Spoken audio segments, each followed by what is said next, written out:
अस्सलाम वालेकुम नाजरीन, नए व्लॉग में खुश आमदीद। मैं हूं आपका मेज़बान मियां फराज हुसैन और आप देख रहे हैं मेरा ऑफिशियल फेसबुक पेज और यूट्यूब चैनल।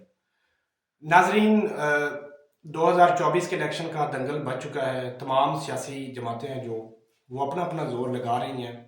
वो अपना अपना वोट बैंक कंपैरिजन कर रही हैं 2018 के इलेक्शन के साथ कि उस वक्त उनकी क्या पोजीशन थी और 2024 के इलेक्शन में उनकी पोजीशन क्या होगी। लेकिन आज हम बिलखसूस बात करेंगे पाकिस्तान तहरीक लबैक की कि उनकी 2018 में पोजीशन क्या थी और 2024 के इलेक्शन में उनकी क्या पोजीशन होगी। मतलब यानी कि जो 5 साल है इनमें उन्होंने अपना वोट बैंक बढ़ाया है या कम हुआ है, लोगों की हमायत उनके साथ है या नहीं, और जो पब्लिक सर्वे है वो भी आपके सामने रखेंगे। उससे पहले अगर आपने हमारा यूट्यूब चैनल सब्सक्राइब नहीं किया तो काइंडली सब्सक्राइब कर लें। नाजरीन, अगर बात करें 2018 के इलेक्शन की तो तहरीक लबैक उस वक्त आताब में थी। उन पर बहुत क्रैकडाउन भी किए गए, उन पर बहुत सख्तियाँ थी और ख़ास तौर पर उनको सोशल मीडिया से भी ब्लैकआउट किया जा चुका था और मेन स्ट्रीम पे भी जगह नहीं मिलती थी, जो कि आज भी ज़ाहिर बात है नहीं मिलती जगह उनको। तो लेकिन उसके बावजूद भी इसमें एक बड़ा फैक्ट ये भी है कि उस वक्त 2018 के इलेक्शन में बाबा कादम हुसैन रिजवी साहब को जो अहम हलके हैं वो भी एक्सेप्ट करने के लिए तैयार नहीं थे। लेकिन उसके बावजूद भी पाकिस्तान तहरीक लबैक ने 2018 के इलेक्शन में बहुत अच्छी पोजीशन हासिल की। यहाँ तक कि जमात इस्लामी और JUIF से भी मैदान में आगे रही। पंजाब में तो खास तौर पर उन्होंने दूसरे हर हल्के की बात की जाए, हल्का बाय हल्के की बात की जाए तो उन्होंने दूसरी पोजीशन में वो रहे, लेकिन ओवरऑल पंजाब में उनकी तीसरी पोजीशन रही। तो अगर बात करें 2018 के इलेक्शन के वोट बैंक की तो TLP ने, पाकिस्तान तहरीक लबैक ने तकरीबन ओवरऑल पाकिस्तान से 23 लाख के करीब वोट हासिल किए, जो कि एक बहुत अच्छी पोजीशन समझी जाती है।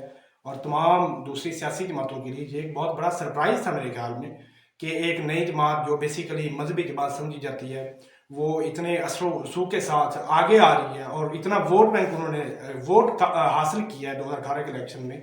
तो नाजरीन, ये 2018 के इलेक्शन की बात हो रही थी और ये मेरे ख्याल में पूरे पाकिस्तान से तहरीक लबैक तीसरी पोजीशन पर रही थी उस वक्त 2018 के इलेक्शन में। और अगर उसके बाद की बात की जाए, इमरान खान साहब का दौर आया।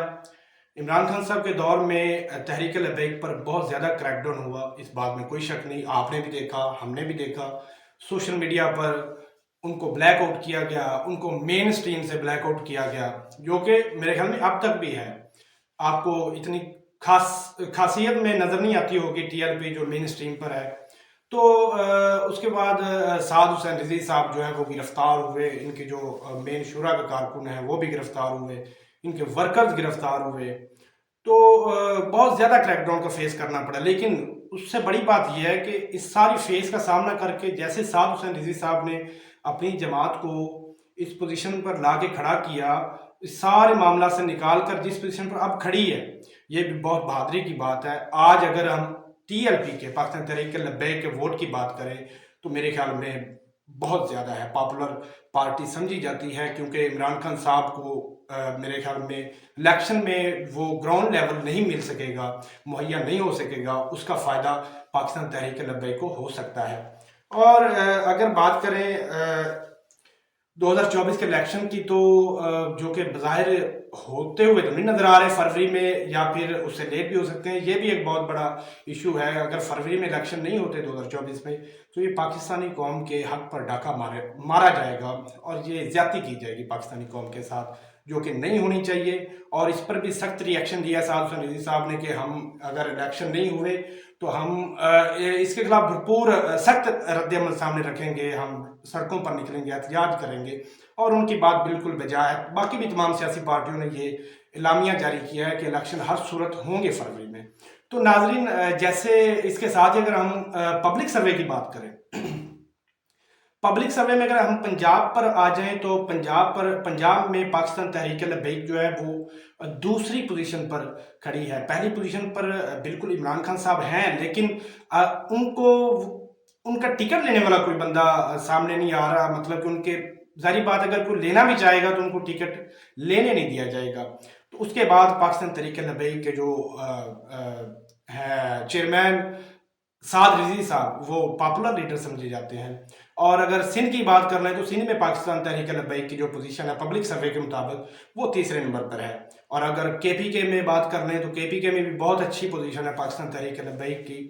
اور یہ میرا ایک سیاسی تجزیہ ہے، میں اپنا تجزیہ پیش کر رہا ہوں آپ کے سامنے کہ اگر 2024 فروری 2024 کے الیکشن میں پاکستان تحریک لبیک اپنے ووٹ کاسٹ کروا سکی، الیکشن کو ہینڈل کر سکی اور ہر حلقے میں جو ہے اپنے پولنگ سٹیشن کو ہینڈل کر سکی، تو میں سمجھتا ہوں کہ یہ تمام سیاسی جماعتوں کو ایک بڑا سرپرائز دے سکتے ہیں.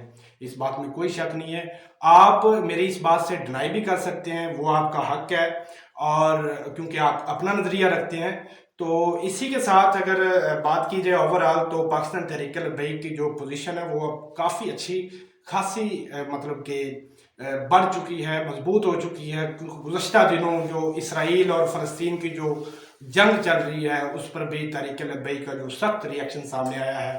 انہوں نے غزہ ملین مارچ کا جو لے کے گئے اسلام آباد، کافی مطلب کہ بہت سے لوگوں نے شرکت کی اس میں، اور مطلب کہ وہ تمام سیاسی جماعتوں کے ساتھ، مذہبی جماعتوں کے ساتھ وہ ٹچ رہتے ہیں. اور یہ بھی ہو سکتا ہے کہ آنے والے وقت میں تحریک لبیک کسی کے ساتھ الائنس کر کے حکومت میں بھی آ سکتی ہے، لیکن ان کو کہیں نہ کہیں اس دفعہ حصہ ملنے والا ضرور ہے، یہ بات تو کنفرم ہے. تو اسی حوالے سے اگر آپ کے پاس کوئی رائے ہے، اگر آپ اپنی رائے کا اظہار کرنا چاہتے ہیں تو کمنٹ سیکشن میں ضرور کیجیے، اور اسی کے ساتھ اجازت دیجیے اپنے میزبان کو. السلام علیکم.